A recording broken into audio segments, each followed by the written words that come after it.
You think the avoidant person doesn't love you because they're playing games, pulling away right when things get close, testing you with hot and cold behavior, creating distance precisely when you feel most connected, acting like they don't care when you know deep down something real exists between you, and you're exhausted from trying to decode their contradictory signals, from wondering if you're imagining the connection, from feeling crazy because their words say one thing while their actions communicate something entirely different, from the emotional whiplash of being pulled close, then pushed away, then pulled close again in cycles that leave you anxious and confused and questioning your own perceptions about what's real between you.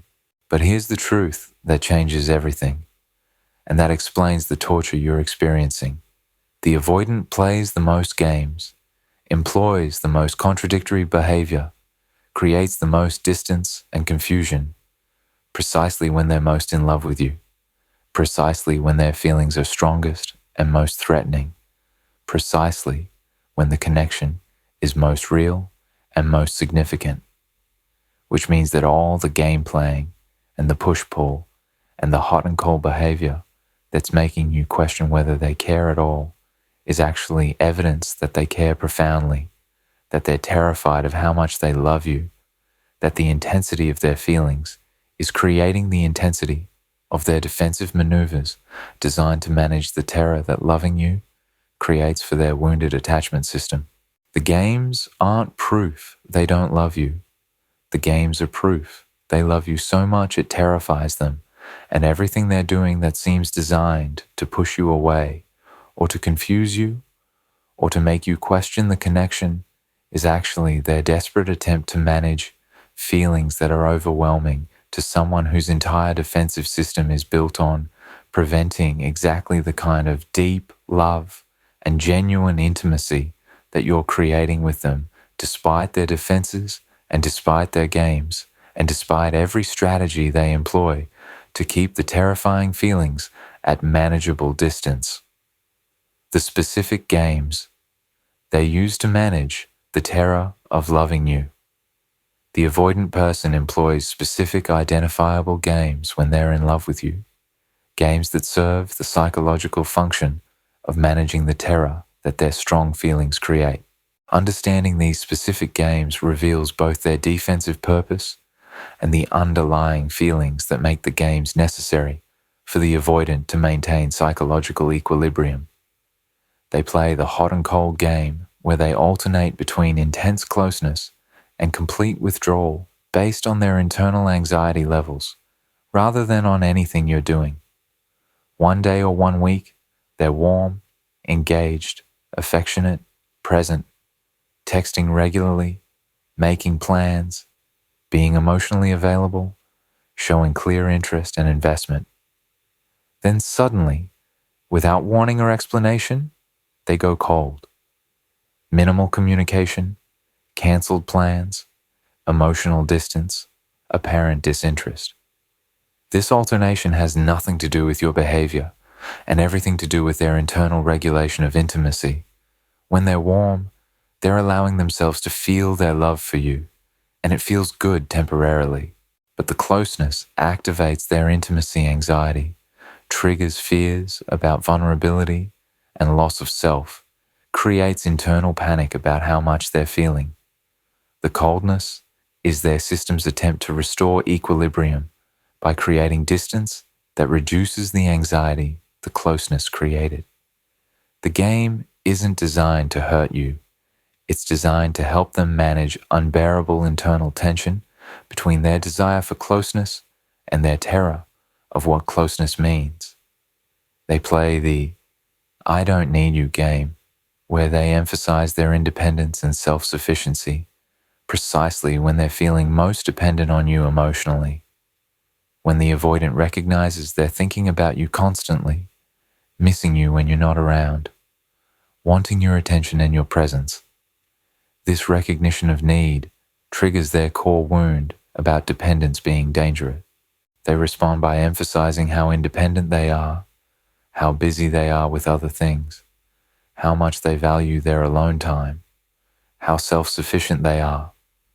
They might talk about activities they're doing without you, might emphasize how well they function alone, might create impression they don't really need you in their life. This game serves to protect them from the vulnerability of acknowledged need. If they can convince themselves and you that they don't need you, then needing you can't hurt them. But the intensity of their emphasis on independence is directly proportional to how much they actually need you, making the game itself evidence of the depth of their feelings. They play the testing game where they create scenarios designed to see if you'll stay, or if you'll leave like they fear everyone eventually will. The avoidant might pull away to see if you'll pursue. They might be difficult or create conflict to see if you'll tolerate their complexity. They might disappear for a period to see if you'll wait. They might be vulnerable, then withdraw to see how you respond to their vulnerability. These tests aren't conscious manipulation, but are their wounded system's attempt to gather evidence about whether you're safe, whether you'll abandon them when things get difficult, whether you're different from the people in their past who left when they showed their authentic struggling self. Each test is driven by their love for you, combined with their terror that loving you means eventual abandonment. They're essentially asking through their behavior, will you stay even when I'm difficult? Will you be here even when I push you away? Can I trust that you won't leave? The testing is evidence of how much they want you to stay, how much your staying matters to them. They play the devaluation game, where they focus on your flaws or on problems in the relationship precisely when they're feeling most positive about you and most attached. When the avoidant notices they're feeling deeply in love, experiencing strong positive feelings, feeling happy in the relationship, their defensive system perceives this as danger. Being happy with someone means having something to lose. Feeling in love means being vulnerable to heartbreak. Positive feelings trigger anticipation of loss. To manage this anxiety, they employ devaluation. They start noticing your flaws, focusing on problems in the relationship, questioning compatibility, wondering if this is really right. This devaluation serves to reduce their attachment and their positive feelings to more manageable levels, creates psychological distance even when physical distance isn't possible, protects them from the full vulnerability of being completely in love without defenses. The devaluation is most intense precisely when their underlying feelings are most positive, making it inverse indicator of their actual feelings. They play the Phantom X game where they talk about or think about previous relationships as unconscious strategy to avoid full presence in current relationship with you. The avoidant might mention ex-partners, compare you to previous relationships, maintain some form of connection with exes, or idealize past relationships in ways that create impression. They're not fully available for relationship with you. This game serves multiple defensive purposes. It creates psychological escape route from full commitment to you, maintains sense they have options, which reduces vulnerability, prevents them from being fully present by keeping part of their attention on past rather than present. But the Phantom X game often intensifies when they're falling most deeply in love with you, because the depth of feeling triggers need for psychological escape route. The more they're falling for you, the more they need to maintain illusion they could be elsewhere, even though reality is they're more invested in you than they were in any Phantom X they're referencing. They play the future faking, then withdrawing game, where they discuss future plans and possibilities when feeling close to you, then withdraw from those plans when intimacy anxiety kicks in. The avoidant might talk about future trips, future milestones, long-term possibilities when they're in state of connection and positive feeling. These future talks are genuine in the moment. They're expressing what they feel when their defenses are lowered. But later, when intimacy anxiety activates, they withdraw from these future plans, become vague about commitment, act like they never made the plans or suggestions they made. This isn't calculated deception. It's their system's response to the vulnerability that future planning creates. Discussing future means acknowledging the relationship matters, means making themselves vulnerable to the pain if the future doesn't materialize. The withdrawal from future plans is their defense against this vulnerability, but the fact that they discussed future at all is evidence they're imagining future with you, which they only do with people they love. They play the create conflict to create distance game, where they pick fights or create problems, specifically when closeness is becoming too intense for their system to tolerate. After particularly close moments, maybe after great weekend together, after vulnerable conversation, after expressing feelings more openly than usual, the avoidant might pick fight over something minor, might suddenly find things that bother them, might create conflict that seems to come from nowhere. This conflict isn't about the stated issue. It's about creating distance to manage the anxiety that the preceding closeness created. Fighting creates emotional distance without physical distance, gives them relief from the vulnerability of sustained closeness, allows them to regulate back to comfortable distance after closeness pushed them past their tolerance threshold. The conflict creation is most likely after the best moments, making it particularly confusing and painful, but it's actually evidence that those moments were deeply meaningful to them. So meaningful, they triggered their need for defensive distance. They play the breadcrumbing game, where they give just enough attention to keep you engaged, but not enough to create the full intimacy that terrifies them. The avoidant sends occasional text, makes sporadic plans, offers minimal engagement that's sufficient to maintain the connection, but insufficient to create the sustained closeness and intimacy that their wounds make intolerable. This breadcrumbing isn't about keeping you as backup option while they look for someone better. It's about maintaining connection at the only level their defensive system can tolerate, keeping you in their life at distance that doesn't trigger their full intimacy anxiety. The breadcrumbing is evidence they want you in their life and are trying to maintain connection in the only way their wounds allow, even though the way they're maintaining it feels inadequate and painful to you. They're giving what they can give while managing their terror, which isn't enough for healthy relationship, but is their attempt to stay connected while staying safe from the vulnerability that full intimacy would require. Why the games intensify when their feelings are strongest, rather than when they care least. The counterintuitive reality that the avoidance games intensify when they're most in love, rather than when they care least, is driven by specific psychological mechanisms. Understanding why strong feelings trigger stronger defenses reveals the paradox at the heart of avoidant attachment and helps decode their behavior accurately. The games intensify with strong feelings because deeper love means greater vulnerability to potential loss, triggering proportional defensive responses. The avoidance defensive system operates on simple equation. The more you matter, the more losing you would hurt. Therefore, the more they need to protect themselves from the potential loss. When feelings are mild or casual, there's less to protect. Losing someone you don't care much about is manageable disappointment. But when they're deeply in love with you, when you matter profoundly, losing you would be devastating. This recognition triggers their defensive system at maximum intensity because the stakes are highest they've ever been. The intensity of their games is directly proportional to the intensity of their feelings because their defenses are attempting to manage risks proportional to how much they love you. More love equals more vulnerability, equals more intense defensive maneuvers. The games intensify with strong feelings because genuine intimacy triggers their core wounds in ways shallow connections never trigger.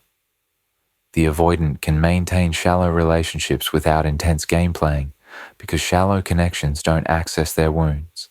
But when they're in love with you, when genuine intimacy is developing, it activates their childhood wounds about not being safe when vulnerable, about being abandoned when they need someone, about losing themselves in relationships.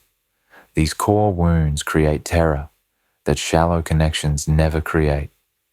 The games intensify because the psychological pain from their wounds intensifying is unbearable without defenses to manage it.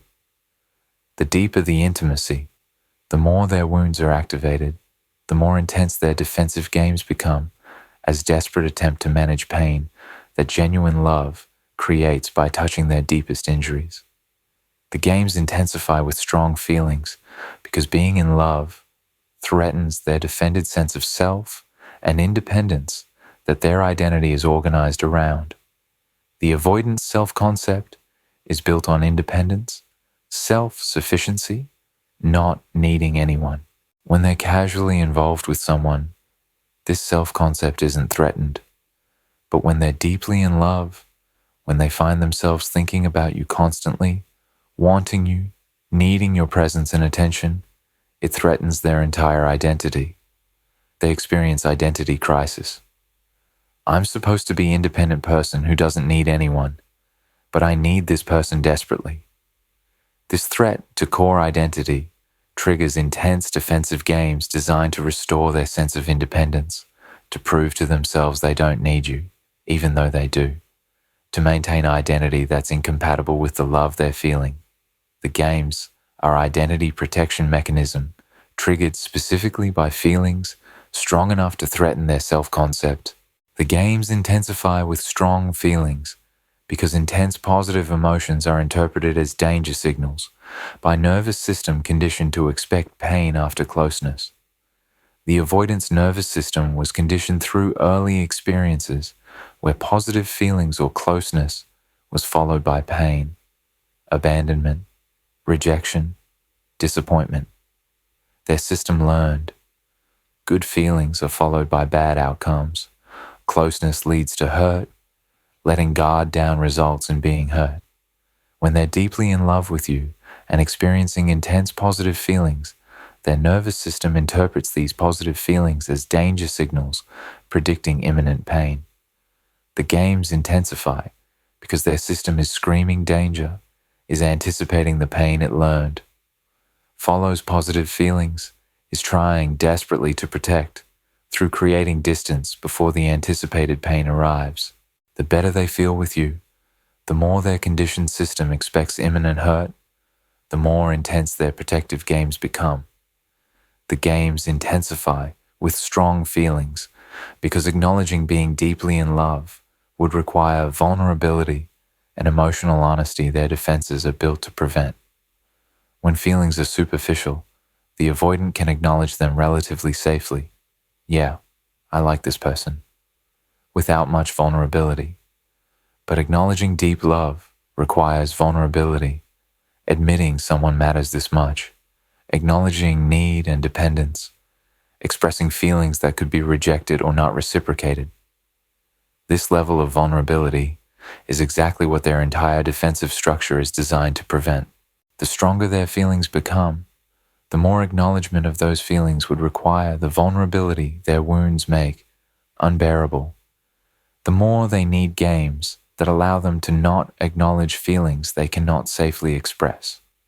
The games allow them to manage feelings without the vulnerability of honest acknowledgement. The games intensify with strong feelings because love creates desire for future and commitment that triggers their fear of being trapped or losing freedom. When the avoidant is casually involved, future isn't relevant. It's just present tense connection without implications. But when they're deeply in love, they start imagining future with you, thinking long-term, considering commitment. This triggers their fear of being trapped, their terror of losing freedom, their panic about being controlled or engulfed by relationship. These fears intensify proportionally to their feelings. The more they love you, the more they imagine future with you, the more their fear of commitment and entrapment activates. The games intensify as defense against the future their love is pulling them toward, creating distance from the commitment their feelings would naturally lead to if fear didn't intervene. The games intensify with strong feelings because they're fighting their own desires to be close to you, creating internal battle that manifests as external games. When the avoidant doesn't care much, there's no internal battle. They can take or leave the person without internal conflict. But when they're deeply in love with you, there's intense internal battle. One part wants closeness, wants to give in to feelings, wants to be with you fully. Another part is terrified of closeness, needs to maintain distance, insists on independence. This internal battle between desire and fear, between love and self-protection, manifests as external games. The hot and cold, the advance retreat, the contradictions between their words and actions are external expressions of internal war between the part that loves you and the part that's terrified of that love. The games aren't calculated strategy, but a visible manifestation of internal psychological conflict. The games intensify with strong feelings because they're testing whether you'll stay through difficulty, whether you're safe enough to risk loving fully. And the more they love you, the more crucial this information becomes. When feelings are mild, whether you'll stay doesn't matter much. If you leave, it's not devastating loss. But when they're deeply in love, whether you'll stay becomes critical question. If I risk loving this person fully, will they stay? Will they leave when I'm difficult? Can I trust them with my heart? The games intensify because the stakes of these questions increase with the depth of their feelings.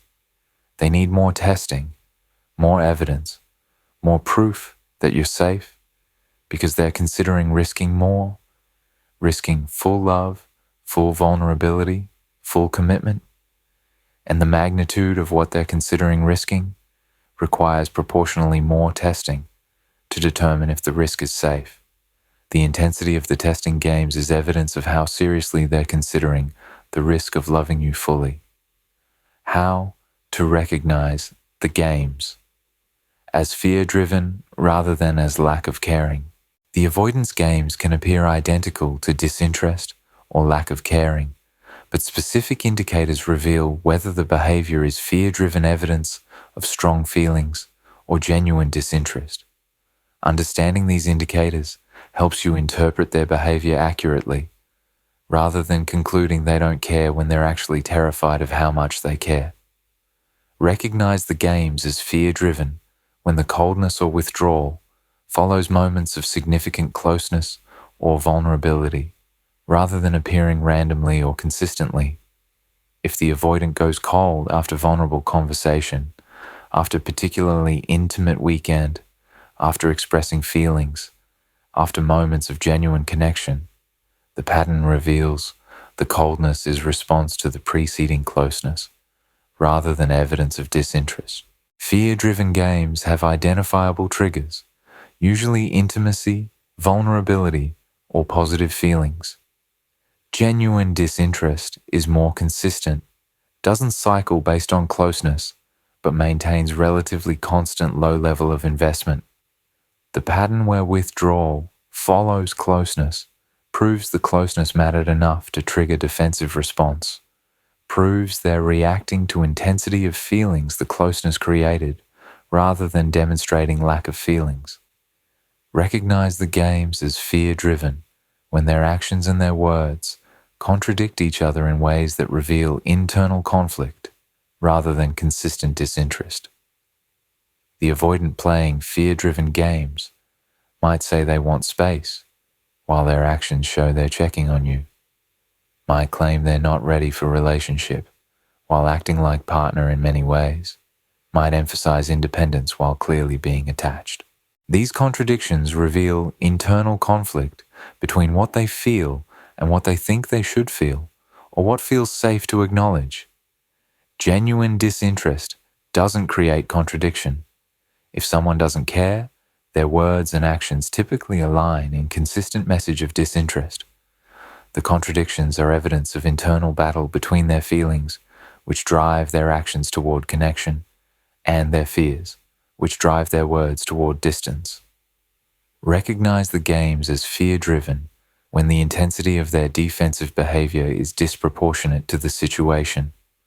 Revealing the behavior is about internal anxiety rather than about external circumstances. If the avoidant has extreme reaction to something minor, pulling away dramatically over small request, creating major distance over slight increase in intimacy, having intense response to reasonable expression of feeling, the disproportionate intensity reveals their response is driven by internal fear rather than by the actual external trigger. Genuine disinterest produces proportional responses. If someone doesn't care much, they don't have intense reactions.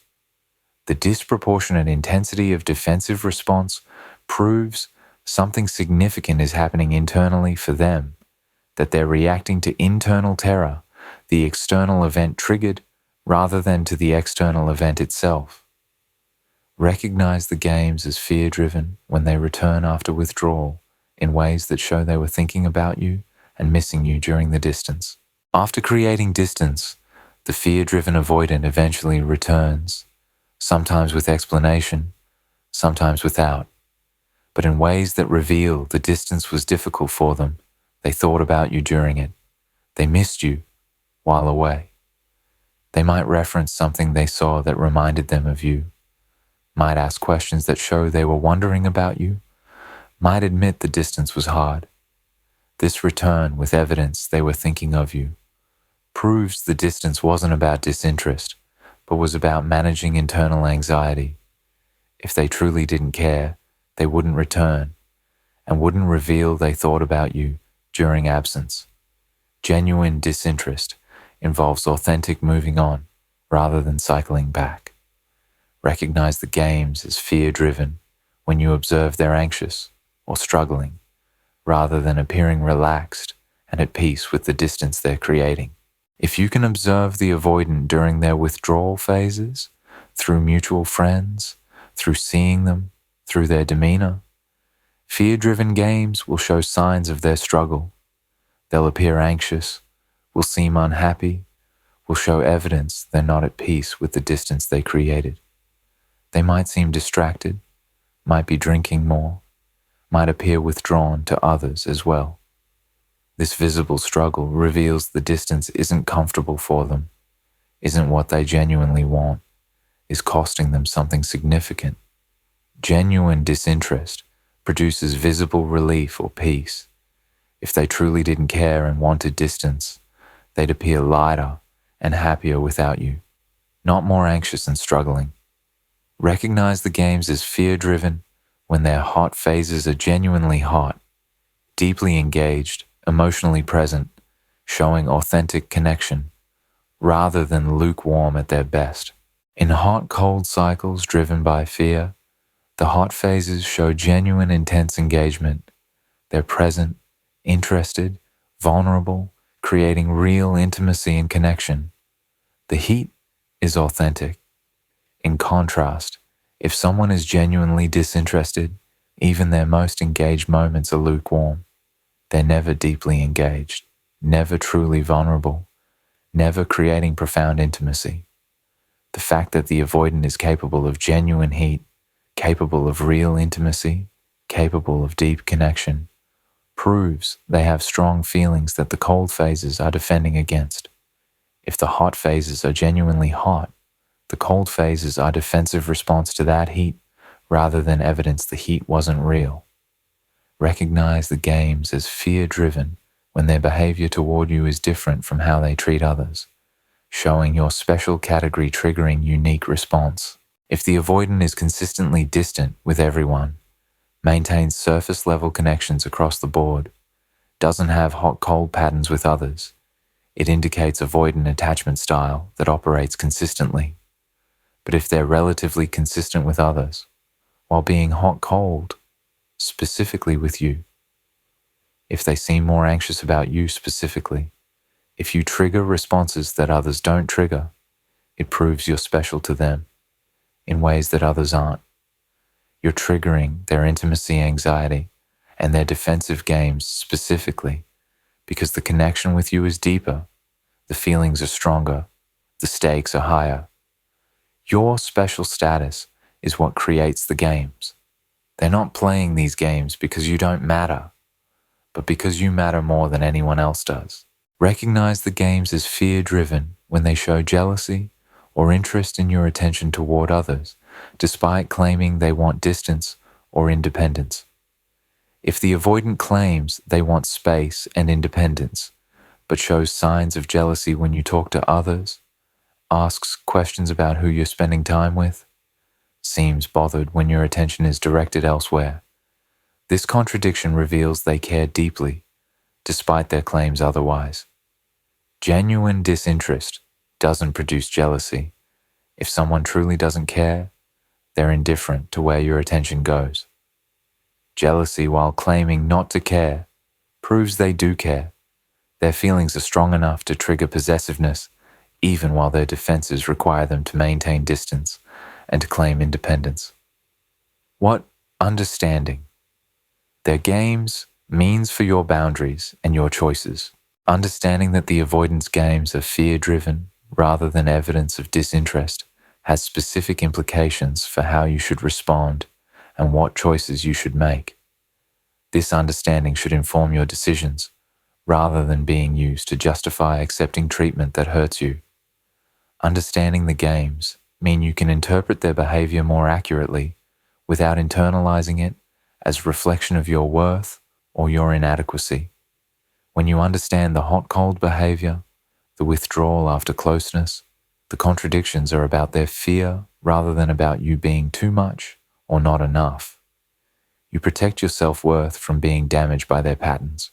You can recognize they're withdrawing because they're scared of their feelings, rather than they're withdrawing because I did something wrong or because I'm not worthy of consistent love. This accurate interpretation prevents their games from eroding your confidence and your sense of your own lovability. Their fear is about them and their wounds, not about your inadequacy.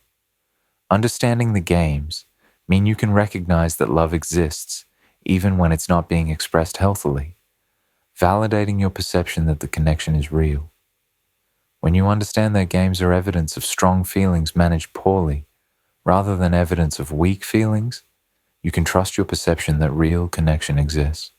You're not imagining it. You're not making it up. The connection is real. They're just unable to express it healthily because fear is interfering with their capacity to love openly. This validation of your perception supports your sanity and your trust in your own ability to read situations accurately, preventing the gaslighting effect their games can create, where you question whether what you're feeling is real. Understanding the games does not mean you're obligated to tolerate treatment that hurts you, or to wait indefinitely for them to overcome their fears. This is the crucial boundary. Understanding why they're playing games doesn't create obligation to accept the games. You can understand they're afraid while maintaining boundaries that protect you from being hurt by their fear-driven behavior. You can recognize they love you while refusing to accept hot-cold treatment indefinitely. You can validate that their wounds create their patterns while insisting on consistent, healthy behavior or choosing to leave. Understanding creates compassion, but doesn't eliminate your right to require treatment that serves your well-being regardless of the reasons their treatment is inadequate. Understanding the games mean you should set clear boundaries about what behavior you'll accept, while being clear that understanding their fear doesn't excuse harmful patterns. Communicate clearly about what you need: consistency, emotional availability, honest communication, and be clear that while you understand their patterns come from fear, you're not willing to tolerate those patterns indefinitely. I understand you're afraid, and I have compassion for that. And I need consistency and emotional presence, and if you can't provide that, I need to protect myself by stepping back. This communicates both understanding and firm boundaries, making clear that understanding doesn't equal acceptance of harmful treatment. Understanding the games mean you should require evidence of them addressing their fears through therapy or concrete work, rather than accepting games as permanent condition. If the avoidant acknowledges their fears, acknowledges their games, understanding these patterns should be beginning of addressing them, not end point. Require evidence they're working on their fears, seeking therapy, reading about attachment, doing concrete work to develop capacity for healthy intimacy. Understanding without work to change means the games will continue indefinitely. Your understanding should be paired with expectation that they'll address what you've both now acknowledged, rather than your understanding being used as reason to continue patterns without change. Understanding the games mean you can make more informed choice about whether to stay and work with someone capable of love but struggling to express it, or whether to leave because the games hurt too much regardless of underlying feelings. Understanding gives you information to make informed choice. Some people choose to stay and work with avoidant partners who are addressing their fears, recognizing that love exists beneath defensive games, and choosing to support growth process. Others choose to leave because even with understanding, the hot-cold treatment is too painful, the games are too exhausting, the emotional whiplash is too damaging to their well-being. Both choices are valid. Understanding doesn't determine the choice. It gives you accurate information to make choice that serves your well-being and your needs.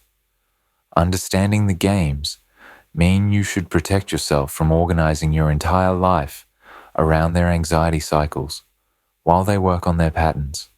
If you choose to stay with an avoidant person who's working on their fears, protect yourself from becoming completely focused on managing their anxiety, from making yourself smaller to avoid triggering their games, from walking on eggshells to prevent their withdrawal. Live your life fully. Maintain your own interests and relationships. Keep your own identity intact. Their anxiety is theirs to manage with professional help.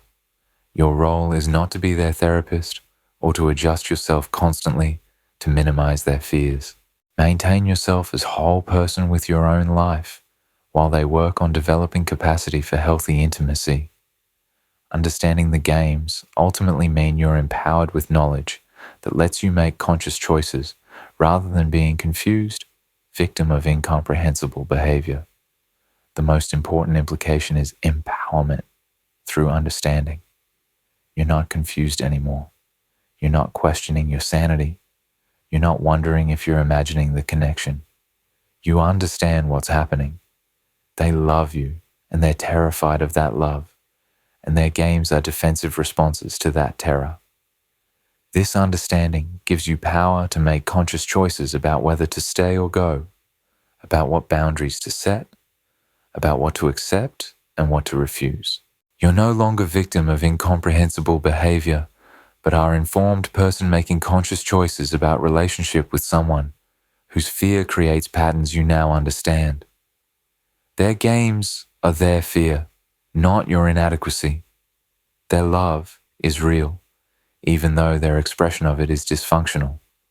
And your choice about whether to stay and work with this, or to leave and find someone whose love isn't masked by games, is yours to make consciously, armed with understanding that protects you from internalizing their patterns as reflection of your worth, while simultaneously not obligating you to accept treatment that hurts you just because you understand where it comes from.